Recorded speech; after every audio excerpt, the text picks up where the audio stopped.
It looks like any other football training session, but for the Africa United players, their regular meetups mean a lot more than just keeping fit. Many of the team are asylum seekers hoping to start a new life in Hong Kong. It is to bring most of the guys together for the community. Sport is the only thing that it calms down somebody's nerve, mind. It makes you don't have what I can say. You don't have so many type of thinking.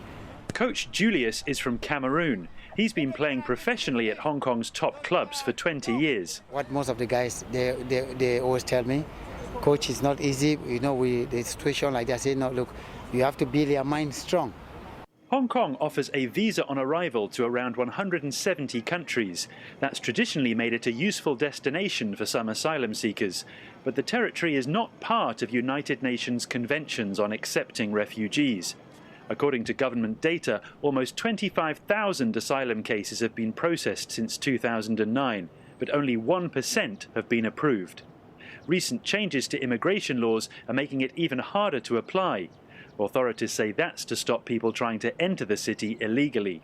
Hong Kong does provide limited subsidies for asylum seekers for things like transport, food and accommodation, but it also prevents them from working while their applications are in process. That can take years, making life hard in a city that's this expensive.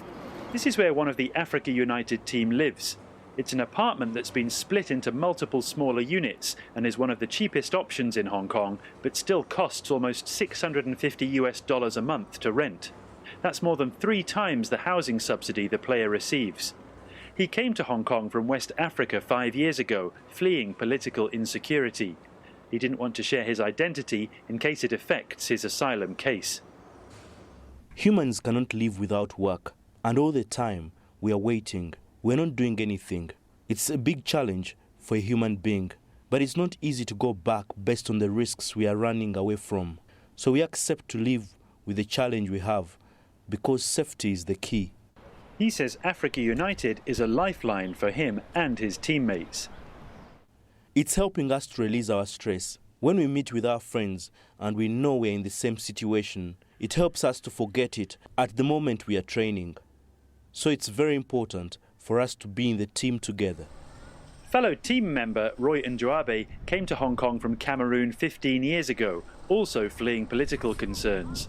While he was waiting for his asylum application to process, he met his future wife, a local Hong Konger, and has settled in the city ever since.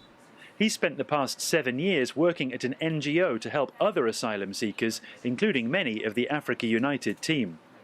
The main challenges that they face is access to legal representation. You know, when you come in to seek asylum, what you really want to have access to is to have a lawyer that can help you through your process. With the lack of legal representation, many asylum seekers found themselves not even be able to put forward their claim at the immigration. Back at the training ground, the team is hoping its diversity and openness to all nationalities can help it succeed on the pitch and help it to break down local cultural barriers. And, we can share our experience and we can talk with each other. Quite enjoy. Even sometimes I would like to play here more than local teams because I think in here I can express my feelings more. It's really a good experience to be playing here. While the players face an anxious wait over their individual futures, they're hoping their teamwork and hard work on the pitch can prompt more discussion over the challenge faced by asylum seekers around the world. Richard Kimber, SABC News, Hong Kong.